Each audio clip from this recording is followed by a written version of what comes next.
안녕하세요. 저는 40대 초중반 평범한 회사원입니다. 결혼은 생각해 보지도 않았던 제가 결혼해서 이혼까지 겪게 될 줄은 몰랐네요. 지금은 그 아픔을 다 이겨내고 행복해서 말할 수 있을 것 같아 사연을 쓰게 됐어요. 골드미스를 꿈꾸다 이혼까지 하게 된 제 이야기를 여기서 말해볼까 합니다. 저와 남편은 회사에서 만난 사이였어요. 사회생활을 비교적 빨리 시작한 저는 실력을 인정받아 부장까지 빠르게 승진한 케이스였고, 남편은 고시 공부를 하다가 결국 마음을 접고 회사에 입사한 케이스였죠. 처음 만난 건 남편이 대리였을 때였습니다. 저는 자기 관리를 잘하는 능력 좋은 골드미스로 회사에서 꽤 많은 남자의 고백을 받았지만 결혼은커녕 연애도 생각하지 못했어요. 일을 너무나 사랑하기도 했지만 제가 생리불순이 심각했고 그로 인해 배란도 일정치 않아 아이가 생기기 힘든 몸이라는 진단을 받았었거든요. 이런 상황들을 만나는 사람에게 설득하고 싶지도 않았고 그렇게 할 만한 남자를 만나지도 못했습니다. 당시의 남편은 키도 훤칠하고 사교성도 좋은 사람이었어요. 저 부장님, 곧 퇴근하실 시간인데 저녁 같이 어떠세요? 아, 퇴근. 먼저 퇴근하세요. 나는 할 일이 더 남아서. 부장님, 일하시더라도 식사는 하셔야죠. 저랑 같이 저녁 드시고 일하시죠. 그래요. 밥은 먹어야 하니까. 남자를 만날 생각이 없다고 하더라도 굳이 오는 남자를 다 막아야겠다는 생각은 아니었고, 호감형의 남자를 마다할 이유도 없다는 생각이 들더라고요. 가볍게 저녁 한 끼 정도야 부하 직원과 할 수 있는 거라는 생각도 들었고요. 부장님, 네? 부장님은 왜 연애 안 하십니까?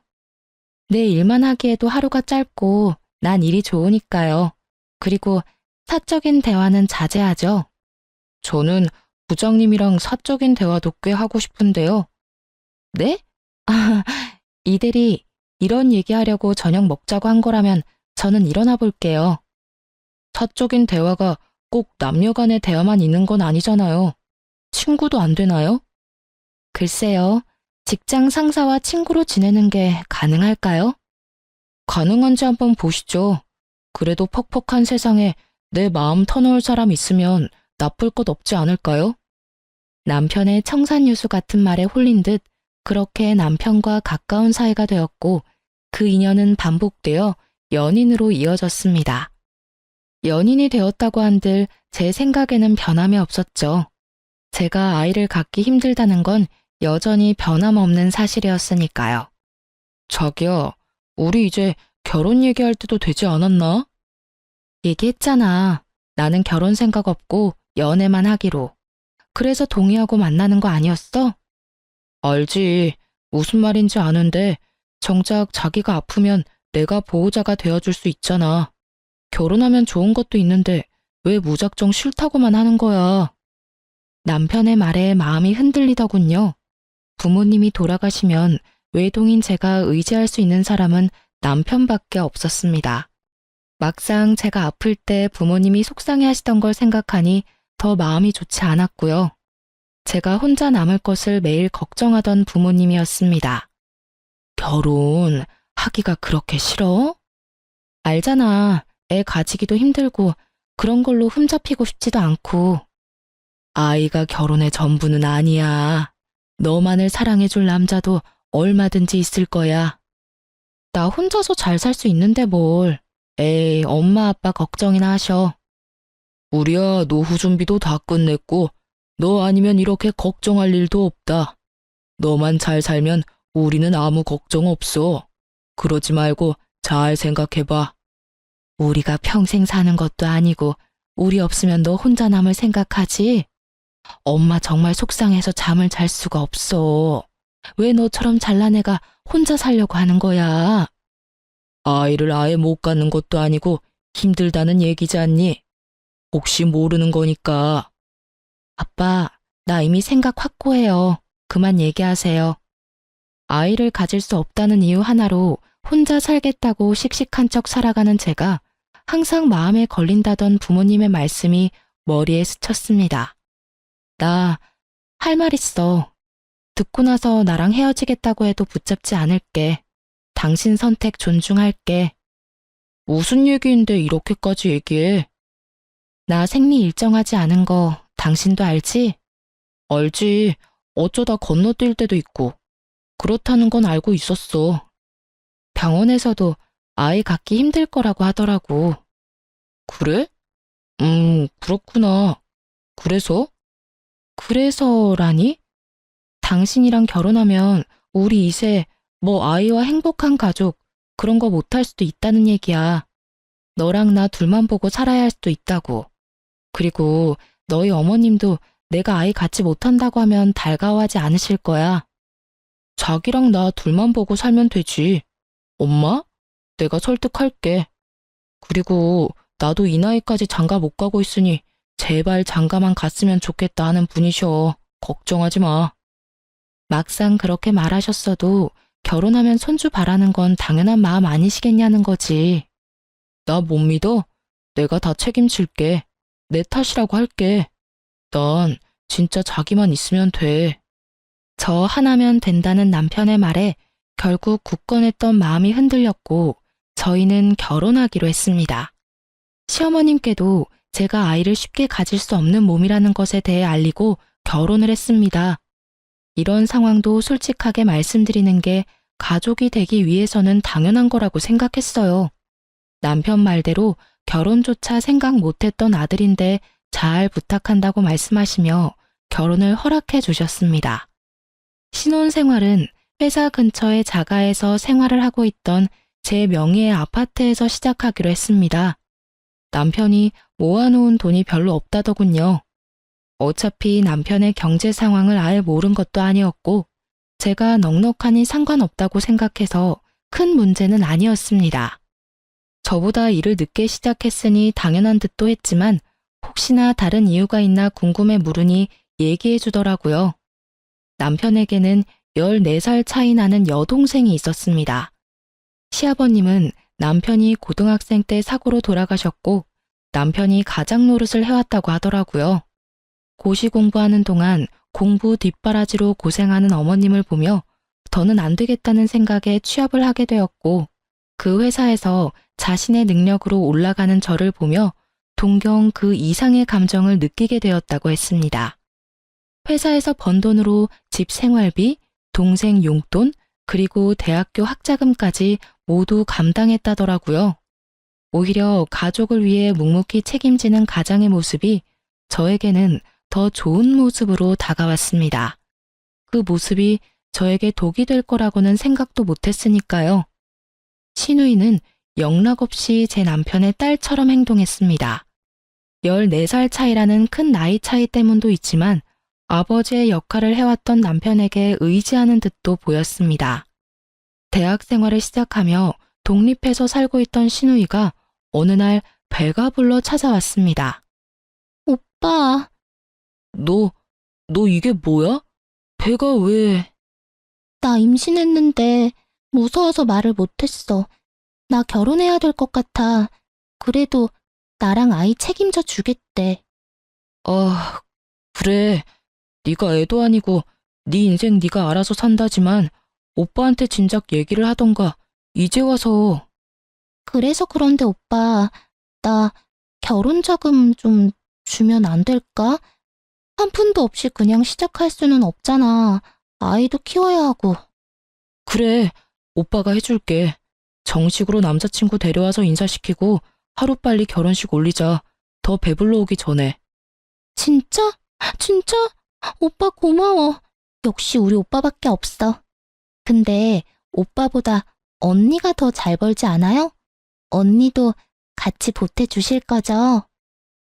아가씨. 저희 결혼하면서 경제관리 따로 하기로 했어요. 그러니 필요한 결혼 자금은 저한테 말씀하지 마시고 오빠한테 받으시면 돼요. 저도 주겠다는 돈에 대해서 아무 말 하지 않을 거예요. 언니, 너무 매정하게 얘기하는 거 아니에요? 우리 그래도 가족인데 하나밖에 없는 시누이가 결혼하는데 뭐 안 해주는 거예요? 그럼, 그래요. 그럼 내가 혼수는 몇 개 해줄게요. 그건 제가 드리는 개인적인 선물인 걸로. 고마워요, 언니. 오빠, 진짜 결혼 잘했어. 언니 최고예요. 시누이가 가고 나서 남편과 얘기를 했습니다. 자기야, 자기 동생한테 줄 돈 혹시 나랑 살면서 모으기 시작한 그 돈 주려고 하는 거야? 뭐 이런 일이 생길까봐 모아놓았던 거니까. 내가 돈 보태주지 않는 거 서운하게 생각하지 마. 애초에 우리 결혼할 때부터 약속했잖아. 알지. 그래도 우리가 남은 아니니까 혼수 정도는 해주고 싶었어. 그 정도까지만 할 거야. 고맙게 생각해. 사실 아무것도 안 해줘도 할 말 없고. 그동안 우리 엄마한테 종종 당신이 용돈도 따로 드리는 거 알고 있었어. 미안해서 말 못하고 있었지만. 그건 당신과 무관하게 내가 어머님께 드리고 싶어서 드리는 거니까 마음에 두지 마. 그렇다고 미안한 마음에 우리 엄마나 아빠한테 따로 돈 드리거나 하지도 말고. 우리 부모님은 내가 챙길 테니까. 알았지? 사실 저희가 결혼을 하며 결혼 계약서를 작성하고 공증을 받아 놓았습니다.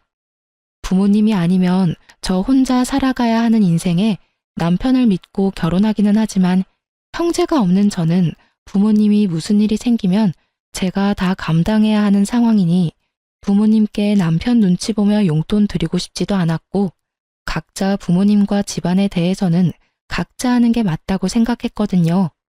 그래서 결혼 계약서에 서로의 집안에서 발생한 상황은 본인의 돈으로 처리하도록 하고 자금 관리도 각자 하는 것으로 했습니다.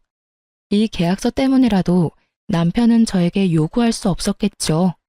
시댁의 문제 때문에 우리 집에 경제적 무리가 오는 것도 안 된다고 딱 잘라 말했고 남편도 그에 대해 동의했습니다.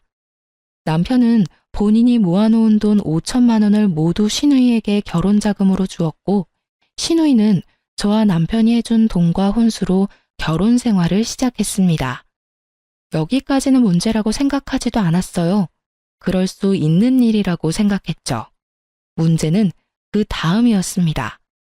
결혼한 시누이가 아이 낳고 1년 만에 이혼하고 집으로 돌아왔더라고요. 어이가 없었습니다. 아이는 남편에게 주고 왔다면서 늘어놓는 말이 가관이더라고요. 누구는 낳고 싶어도 낳지 못하는 아이를 시누이는 거추장스럽다는 듯이 표현했어요. 애 때문에 나는 집에 묶여있는데 그 자식은 맨날 나가고 내가 참는데 한계가 있지. 애도 네가 키우라고 하고 나와버렸어. 이혼했으니 나도 내 삶 살 거야. 애한테 묶여서 내 인생 그렇게 버릴 수 없어. 이 철딱선이 없는 거사. 아무리 그래도 엄마가 애를 놓고 나오니. 내가 돈을 버는 것도 아니고 어떻게 무작정 애를 데리고 나와. 그리고 애 데리고 나오면 누가 나랑 결혼하고 싶어 하겠어? 이혼녀 딱지도 짜증나는데. 너 오빠가 너한테 해준 결혼자금 쉽게 줬다고 생각해? 너 행복하게 잘 살았으면 해서 다 털어준 건데 이게 지금. 그건 나도 미안하게 생각해. 그런데 오빠한테 미안하다고 내 인생을 망칠 수는 없잖아. 이왕 이렇게 된 거 알바라도 하면서 본인 인생 어떻게 살지 잘 생각해 보세요. 오빠한테 지원을 바란다거나 그러지 마시고. 언니, 제가 언니한테 뭐 해달라고 했어요? 언니가 왜 그렇게 얘기해요? 오빠도 아무 말 안 하고 있는데. 어디서 대들어. 네가 잘한 게 뭐가 있다고. 조용히 해. 네 인생 그렇게 살고 싶다 했으니 어디 한번 혼자서 잘해봐. 그렇게 시누이와 단판을 짓고 집으로 돌아왔고 한동안 조용히 지내는 시누이를 보며 그래도 정신 차리고 잘 지내는가 보다 생각했죠. 하지만 사람은 그렇게 쉽게 바뀌는 게 아니라더니 시누이라고 다를 게 없더군요.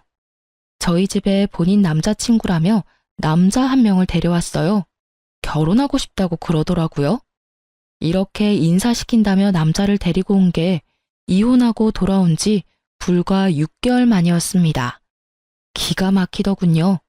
정신 차리고 살고 있나 했는데 그게 아니었어요. 남자 만나느라고 정신이 나가 있는 거였습니다. 그리고 남편과의 대화로 몰랐던 사실을 하나 더 알게 됐어요. 오빠, 언니, 제 남자친구예요. 저희 결혼하려고요. 네? 저기 지금 무슨 말을 하고 있는지 알아요? 혹시 남자친구분도 알고 있나요? 네, 알고 있습니다. 혼인했던 적이 있는 거 알고 있어요. 알고 있다고요? 얼마나 됐는지는 아세요? 전 남편과 헤어지고 한 달 뒤에 저랑 만났습니다. 그 사람은 인연이 아니었던 거라고 생각합니다. 저랑 맺어지려고 헤어지지 않았을까요? 그 나물에 그 밥이라더니 진짜 신우이가 데려온 남친이나 신우이나 생각 없기는 마찬가지다 싶더군요. 그래서 지금 결혼하겠다고 데리고 온 거라고? 응, 나 혼자 세상 살기 힘들잖아. 이 사람이라면 믿고 살 수 있어. 내가 반대해도 결혼할 거지? 오빠가 내 인생 책임져주지 않는다며 반대할 이유가 뭐가 있어? 그래도 오빠로서의 노릇은 해줄 거지? 오빠 노릇? 무슨 말 하는 거야? 결혼, 돈 없이 할 수 없잖아. 너, 내가 그전 결혼 돈 해준 것도 모자라서 너 돌아오고 생활비도 매달 보내줬는데 그건 다 어쩌고. 잠깐만, 당신 지금 뭐라고 했어? 생활비? 아가씨한테 따로 생활비 보내줬어? 알아서 살라 그러고 일절 안 도와주겠다며. 어떻게 된 거야? 아, 그게 그래도 동생이 밥 먹을 돈도 없다는데 어떻게 또 아무것도 안 보내. 아, 그럼 그동안 따로 돈을 모으고 있는 게 아니고 다 동생한테 보내준 거네? 내가 당신 다시 돈 모으라고 생활비도 내가 다 감당한다고 했잖아. 이러라고 내가 생활비 내지 말라고 말한 게 아닐 텐데. 그게 미안해 여보. 당신은 동생이 없어서 모르나 본데 내가 아빠나 마찬가지인 애를 모른 척할 수 없잖아. 지금 말하는 걸 봐서는 결혼 자금을 또 해주려는 것 같네? 해줄 돈도 없을 텐데. 여보, 이번에 당신이 좀 도와주면 내가 진짜 잘할게. 아니, 그건 안 돼. 절대 안 된다고 했어. 언니, 그렇게 냉정하게만 굴지 말고 좀 해줘요. 언니 돈 모아서 다 어디 쓰려고요? 저한테 해주면 제가 몇 배로 언니한테 잘할게요. 제가 설마 이 은혜 있겠어요? 은혜는 갚지 않아도 돼요. 안 해줄 거니까. 그러면 빌려라도 주면 안 될까? 내가 갚을게. 당신이랑 나랑 남이야? 내가 당신한테 빌려주는 게 더 말이 안 돼. 지금 누구 편에 서서 얘기하는 거야? 그럼 저한테 빌려주세요. 제가 갚을게요. 그럼 되는 거죠? 빌려준다 쳐요. 막말로 아가씨 일도 안 하는데 어떻게 갚으려고요? 제가 갚겠습니다. 결혼자금 저랑 결혼한 데 쓰는 거니 제가 갚겠습니다. 그렇게 말씀하시는 거 보니 그쪽도 딱히 모아놓은 돈이 없나 보네요. 아, 제가 사업 준비 중이라 자금 융통이 좀 어려워서. 이자까지 쳐서 갚을 테니까 제 남친한테 그렇게 말씀하지 마세요. 그래요? 그럼 이럴 거 없네요. 알았어요. 빌려줄게요. 대신 차용증 받을게요. 그 차용증 공증도 받아놓을 거고요. 그렇게까지 해야 해요? 왜요? 안 갚을 거 아니잖아요. 갚는다고 했잖아요. 그럼 상관없지 않나요? 아, 알겠어요. 쓸게요. 쓰면 되잖아요. 그렇게 신우이에게 결혼자금 5천만 원을 빌려주며 이자까지 주겠다는 신우이의 말처럼 차용증 내용을 써서 변호사를 통해 공증까지 받아놓았습니다. 사실 그 돈 안 받아도 상관없었어요. 받을 생각도 없었지만 신우이 말하는 태도가 좋지 못했고 남편도 말로만 혼낼 뿐 결국 신우이가 원하는 대로 다 들어주는 게 못마땅해서 겁이라도 주려고 변호사 앞에 데려다가 공증을 받은 거였어요. 그래야 정신 차리고 돈도 벌고 자기 스스로 일어설 수 있을 것 같더라고요.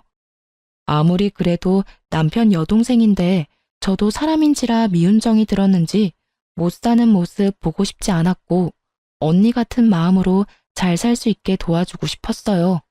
마냥 도와주는 것보다 이렇게 자립심을 키워주는 게 언니로서 더 위해주는 일이라고 생각했고요. 그렇게 신우이는 두 번째 결혼을 했고 이제는 진짜 우리에게 손 내밀 일 없을 거라고 생각했어요. 남편도 이번 일을 계기로 더 이상 도와주지 않겠다고 했고요. 다시 한번 이런 일 있으면 저도 참지 않겠다고 했습니다. 여기서 얘기가 끝나면 재미없겠죠? 네, 신우이가 또 찾아왔어요. 자기 남편과 함께. 저 사업 보증 좀 부탁드리려고 왔습니다. 제가 이번 사업 아이템 진짜 확실하게 성공할 자신 있거든요. 미래에 투자한다고 생각하면 나쁘지 않은 조건이야. 진짜 이 사람 머리 좋은 사람이거든? 오빠, 이 사람 믿고 보증 한번 서줘. 내가 결혼하면서 보증은 서주지 말자 약속하고 결혼했어. 이건 절대로 안 돼. 돌아가. 아, 오빠. 오빠한테도 좋은 거라니까. 보증만 서주면 이 사람 사업 시작할 수 있고 진짜 잘 될 거라고. 믿어달라니까. 여기 사업 계획서도 가지고 왔습니다. 투자라고 생각하시고 한번 봐주세요. 볼 것도 없고 해줄 생각도 없어요. 돌아가요.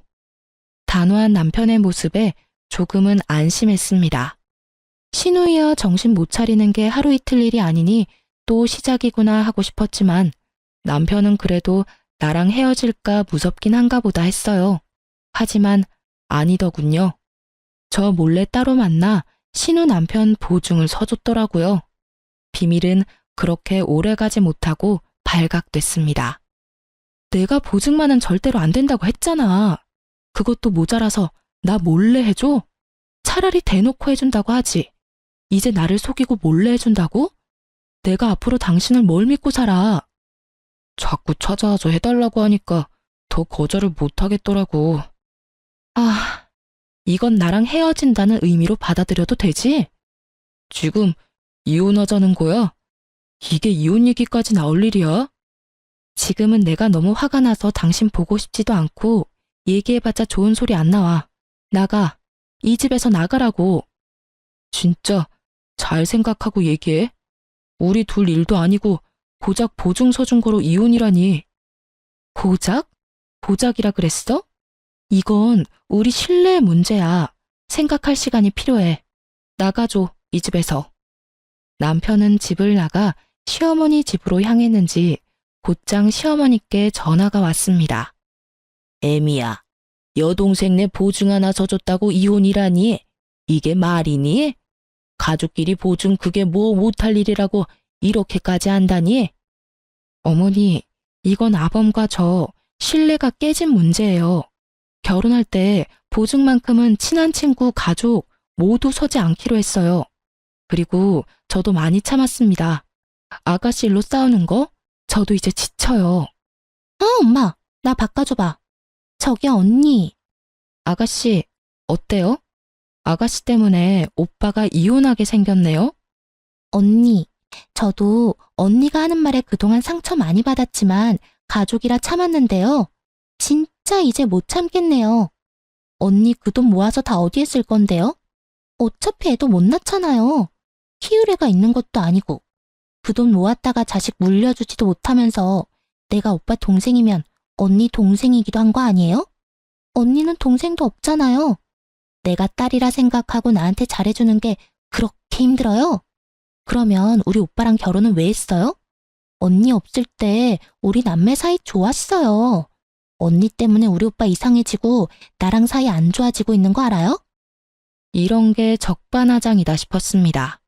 잘해줘 봐야 기억도 못하고 물에서 꺼내주면 보따리 내놓으라던 옛말이 하나 틀리지 않다는 걸 알았습니다.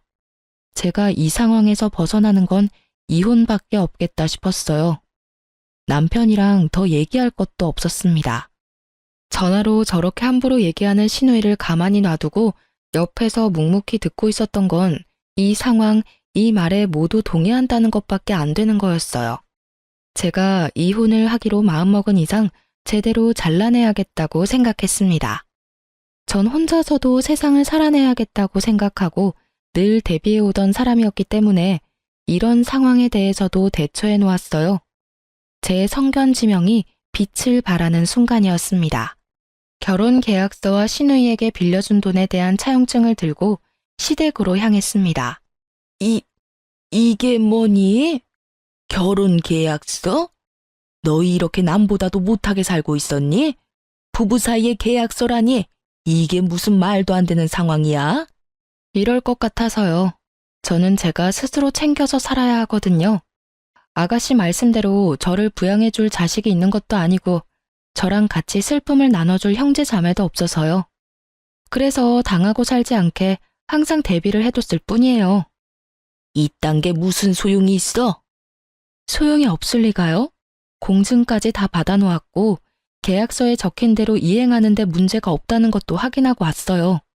저희 재산 관리 따로 해왔고 제 재산 증식에 보탬을 준 적도 없으니 제 재산에 대한 분할은 아마 없을 겁니다. 그러기로 계약서에 서명도 했고요. 여보, 자기야, 이러지 마. 진짜 우리 이렇게 헤어지는 건 아니잖아.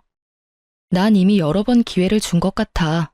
가족들 일이 우리 가정 문제로 번지지 않게 해달라고 부탁했잖아. 아주 여러 번. 이제는 이해해줄 수 있는 인내심이 남아있지도 않아. 당신 없이 못 산다는 거 알잖아. 이러지 말자 정말. 협의 이혼으로 깔끔하게 끝내자. 머리 아프게 하지 말고. 아무리 그래도 결혼해서 같이 산 시간이 있는데 나보고 한 푼도 받지 말고 나가라는 건 아니지 않냐? 협의 이혼하자는 말에 발끈한 이유는 저랑 헤어지고 싶지 않아서가 아니었습니다. 제 재산, 그걸 나눠받지 못한다는 이유였어요. 저를 사랑해서 저를 놓지 못하는 게 아니었습니다. 이때까지 내가 알던 사람이 맞나 혼란스러웠고 머리를 한 대 맞은 것 같은 충격까지 오더군요. 솔직히 제가 헤어지겠다고 하면 가족을 버리고라도 저와 살겠다고 할 줄 알았거든요. 자기가 아무리 퍼줘도 밑 빠진 독처럼 오빠한테 바라기만 하는 시누이, 그리고 그 시누이마저 안타깝다는 생각으로 오히려 아들에게 요구하는 시어머니, 그 사람들을 두고 저를 선택할 거라고 생각했어요. 적어도 전 그 사람에게 피해를 주지도 않았고 시댁 식구들만 아니라면 저희 사이에는 그 어떤 문제도 없다고 생각했거든요. 그런데 막상 끝까지 간이 나오는 말은 제 재산을 나눠주지 않는 건 좀 열받는다는 말. 정신 차려야겠다 싶었습니다. 내가 이런 사람을 믿고 살려고 했다니. 이 사람에겐 내 재산 한 푼도 아깝다. 절대로 빈틈을 보이지 말아야겠다. 그 어떤 동정도 절대 하지 않을 거라 다짐했습니다. 당신이 내 재산에 보태준 게 뭐가 있어? 오히려 내가 당신한테 보태주지 않았나? 이런 식이면 당신 동생한테 빌려준 돈, 이것도 차용증 있는 거 알지? 이것도 받아낼까?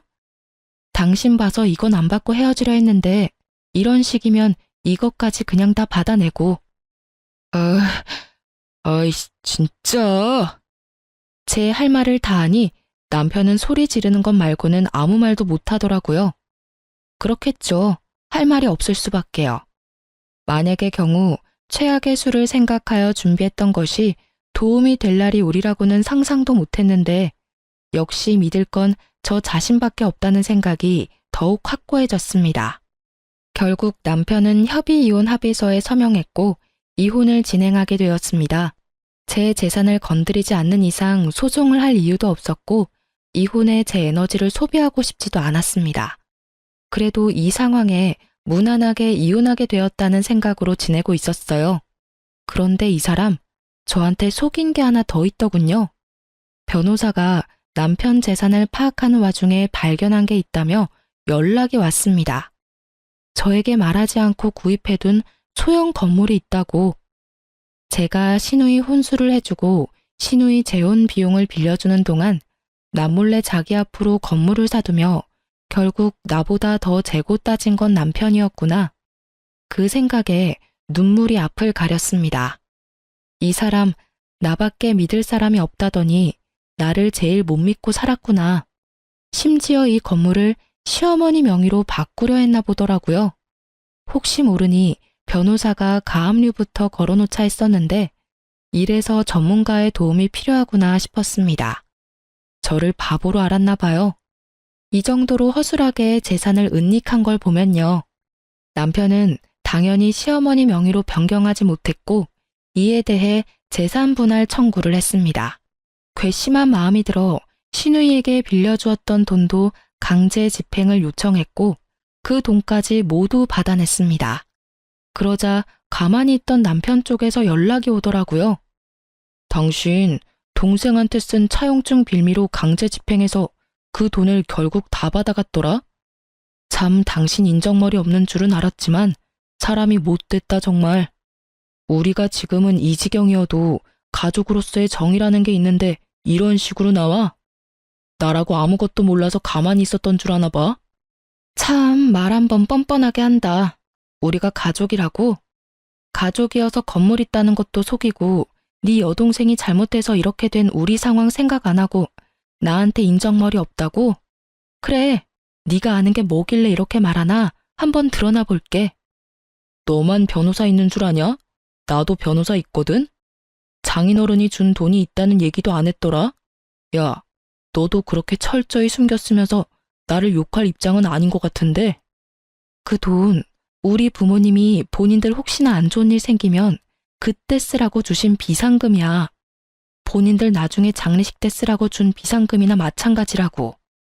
내가 쓸 돈도 아니고 그래서 너한테 말할 이유도 없고. 한두 푼도 아니고 그 큰 돈을 말 안 하고 있었던 이유로 참 좋은 이유 든다. 내가 그 돈 가만히 두나 봐. 나도 재산 분할 청구 소송할 거야. 어디 한번 해보자고. 맘껏 해봐. 능력 있는 변호사 쓰고. 하긴 능력 있는 변호사 썼으면 지금 나한테 이렇게 전화해서 말하는 짓이 얼마나 멍청한 짓인지 알았겠지. 변호사 말이 부모님께서 증여해준 돈은 재산 분할 대상에 해당하지 않는다더군요. 만약 건물을 구입해서 그 건물값이 올라갔다거나 주식을 사서 재산이 증가했다면 분할 대상이 됐을 수도 있지만 단순히 증여받은 돈 자체를 분할 요청할 수 없다고요. 어차피 건드릴 생각도 없는 돈이었지만 부모님도 혹시나 하는 마음에 그냥 비상금으로 두고 있으라고 하셨었거든요. 결국 남편의 재산 분할 요청은 받아들여지지 않았습니다.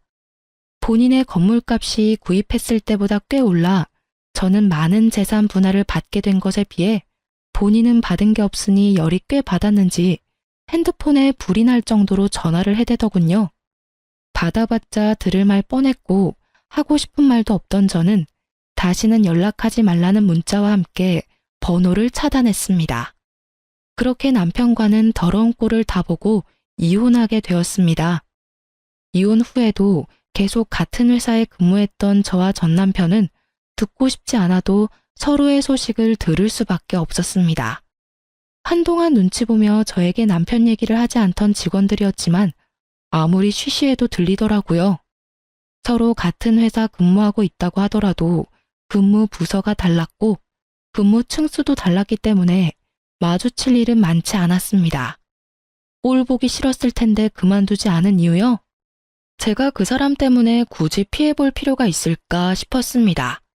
이혼의 원인이 저 때문도 아니었고 따지고 보면 남편도 아닌 가족이 이유였기 때문에 사람들에게는 성격 차이로 이혼했다고 말했고 남편이 저에게 그렇게 더러운 꼴까지 보인 줄은 몰랐겠죠. 몇 년이 지나고 회사에는 큰일이 생겼습니다. 웅성대는 직원들에게 무슨 일이냐고 묻자 말하기를 주저하더라고요. 무슨 일인데 이 난리야? 아, 그게 부장님, 뭔데? 큰일이야? 재무부 직원이 공금 횡령을 했대요. 횡령? 누가 그렇게 멍청한 짓을? 그 부장님 전 남편분이라던데요. 어? 이 대리 말하는 거야? 네, 심지어 요번이 처음도 아니래요. 얘기를 듣자 하니 이혼한 저조차도 안타깝다 싶을 정도로 처절하더군요. 저와 이혼 후 시누이 남편의 사업은 결국 망했고 그 사업에 보증을 서준 남편이 그 빚을 다 떠안게 됐답니다. 억 단위의 빚이 생기니 버는 족족 다 차압당하게 되었고 생활도 좋지 않았다네요. 그래서 사는 게 녹록지 않으니 뭐라도 해보겠다 싶어서 공금 쪽에 손을 댔나 했는데 알고 보니 횡령이 처음이 아니었습니다. 저랑 살기 전부터 조금씩 횡령을 해왔더라고요. 전부터 조금씩 해오던 공금 횡령으로 주식 투자를 해 돈을 불려 그 돈으로 건물을 샀더라고요. 그렇게 겁없이 계속 횡령을 해오다 이번에 회사 감사가 진행되며 걸리게 되었고 해고는 당연한 결과였습니다. 해고된 남편은 결국 징역을 살게 되었다고 사람 인생이 이렇게까지 망가질 수 있구나 싶은 순간이었습니다. 저와 같이 살던 사람이 징역까지 살다니 드라마에서나 있을 일이 이렇게 내 주변에도 벌어질 수 있는 거구나 싶었어요. 전 남편이 징역을 살 동안 저는 더 치열하게 회사 생활을 해나갔습니다. 그리고 이제는 누구에게도 의존하거나 의미 부여하지 않고 저 혼자 잘 살아가리라 생각했습니다. 인연이라 생각했던 사람이 참 좋지 못했으니까요. 그런데 인연은 따로 있다더니 제가 이 사람을 만나려고 그랬을까요? 회사 거래처에서 만난 사람의 다정한 모습에 또 한 번 사람을 믿고 싶어지더라고요. 겁도 났습니다. 전 남편도 분명 처음에는 좋은 사람이었고 좋을 거라 생각했기 때문에 혼자 살려 했던 제 인생을 걸 만큼 사랑해서 결혼했던 거니까요. 그러나 한편으로는 그런 생각도 들더라고요. 내가 그 못난 사람 때문에 나에게 다가온 좋은 인연까지 놓쳐야 하는 걸까? 내 인생을 그 사람 하나 때문에 겁내며 살 필요가 있을까? 하는 생각이요. 결국 저는 거래처 사장이었던 남자와 재혼을 했습니다. 개인 사업자인 지금의 남편은 너무나 가정적인 사람이었어요. 자기의 장래 희망이 아내 외조하는 남편이었다고 할 만큼이요. 말뿐인 사람이 아니었어요. 제가 야근하는 날에는 저녁을 차려놓고 저를 기다려 주었고, 집에서 남은 업무를 처리하는 날에는 커피를 가져다 주며 제 어깨를 주물러 주었습니다. 저에게 불안감이라는 것을 주지 않는 사람이었고, 그리고 일을 사랑하는 저를 잘 이해해주는 사람이었습니다. 당신이 하고 싶은 일 마음껏 해. 나 집안일 진짜 잘해. 내가 당신 외조해줄게. 정말 고마워. 당신이 그렇게 말하니 나 정말 마음이 좋다. 그리고 제가 가장 두려워했던 아이 문제. 그리고 우리 한번 노력해보지 않을래? 아이 말이야. 물론 아이 없이 당신과 둘이어도 너무너무 행복해. 근데 지나가는 아이들 보고 당신 슬픈 눈 하는 거 너무 마음 아파. 우리 노력해보고 안 되면 그때 우리 둘이 행복하게 살아도 좋잖아. 그래, 당신이랑 노력한다면 아이 생기지 않아도 그 과정도 행복할 것 같아. 저를 이렇게나 이해해주는 남편인데 단지 실패를 두려워하며 아이를 갖지 않을 이유가 없었습니다. 설령 아이를 가지지 못한다고 하더라도 제 슬픈 마음을 잘 위로해 줄 수 있을 거라고 믿었습니다. 저희는 적극적으로 난임병원에 다니며 아이를 가질 수 있도록 노력했고, 저희의 마음을 하늘이 알아준 것처럼 저희에게 예쁜 아이가 찾아왔습니다. 지금의 남편은 임신 기간 내내 정말 제가 무슨 여왕인 듯 떠받들더라고요. 이렇게 행복해도 되나 싶을 정도로 행복한 시간이었습니다. 임신 기간 내내 혹시나 하는 불안감은 괜한 생각이라는 듯이 건강하게 자라 태어난 저희 아이는 지금의 남편을 닮아 잘 웃고 착한 아들이었습니다. 아이를 낳고서 회사를 그만두어야 하나라는 생각을 하는 저에게 자기가 아이를 돌볼 테니 제 일을 계속하라던 남편이었습니다.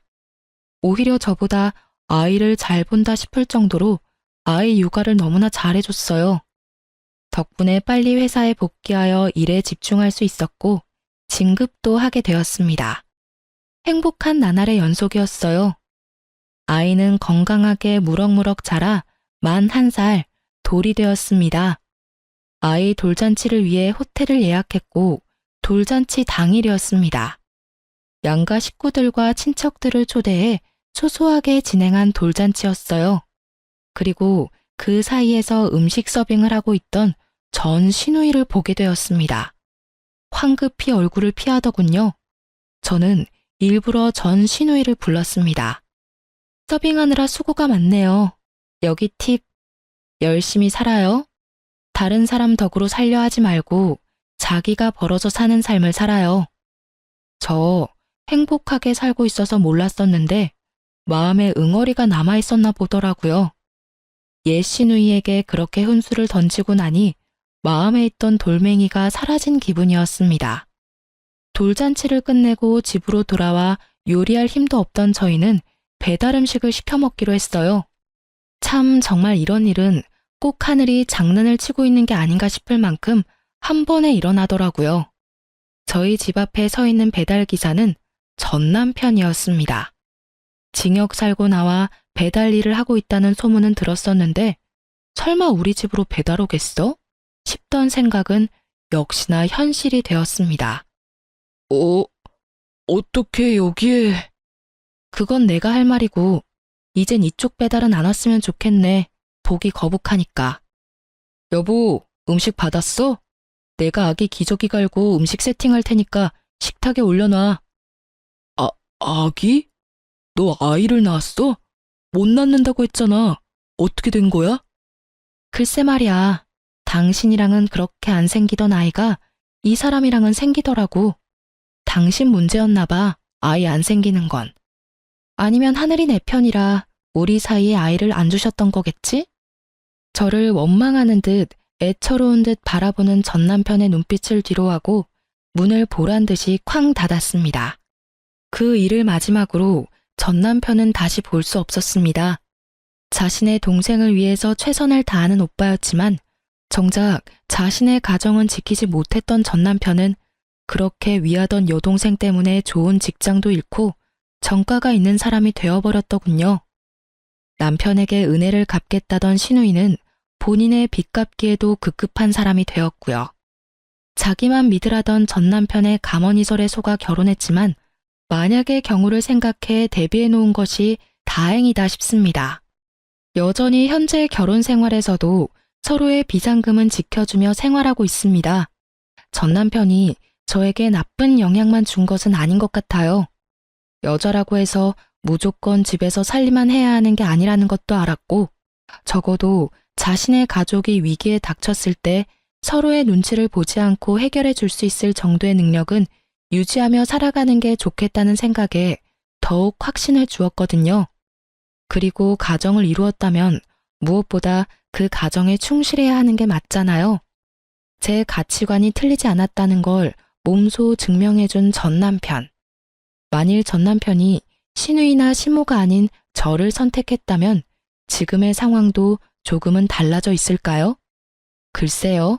전 결국 전 남편은 똑같이 우리가 아닌 자기 가족만을 선택했을 거라 생각합니다. 가족의 개념이 저와는 다른 사람이었다고 생각하니까요. 저와 같은 가치관을 가진 지금의 남편은 저와 같은 생각을 많이 하는 사람이어서인지 저의 의견을 많이 존중해주며 의견의 차이가 난다고 하더라도 그 중간점을 잘 찾아 타협해 나갈 줄 아는 지혜로운 사람이네요. 무엇보다 여전히 절 많이 아껴주고 절 존중해주고 있습니다. 저희에게 찾아온 보물 같은 아이도 별 탈 없이 잘 크고 있고요. 인연이 아니라면 놓을 줄도 알아야 진짜 좋은 인연을 잡을 수 있다는 걸 알았네요.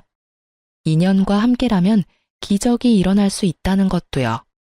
제가 계속 신우이와 시댁을 향해 희생하다 못해 저에게까지 같이 희생하기를 강요하는 전 남편과 같이 살았다면 지금의 이런 행복한 삶은 살 수 없었겠죠. 맞지 않는 부분을 맞춰 나가는 게 부부이지만 그 부분이 너와 내가 아닌 다른 가족들에 의한 것이라면 끊어내지 않는 한 힘들 수 있을 것 같습니다. 저의 경우처럼요. 언젠가 나아지겠지라는 생각으로 참기보다는 본인을 위한 선택을 하는 게 좋지 않을까 생각해 봅니다. 여러분, 날씨가 갑자기 추워졌네요. 항상 따뜻하게 입으시고 건강 조심하세요. 기나긴 제 이야기 들어주셔서 감사합니다.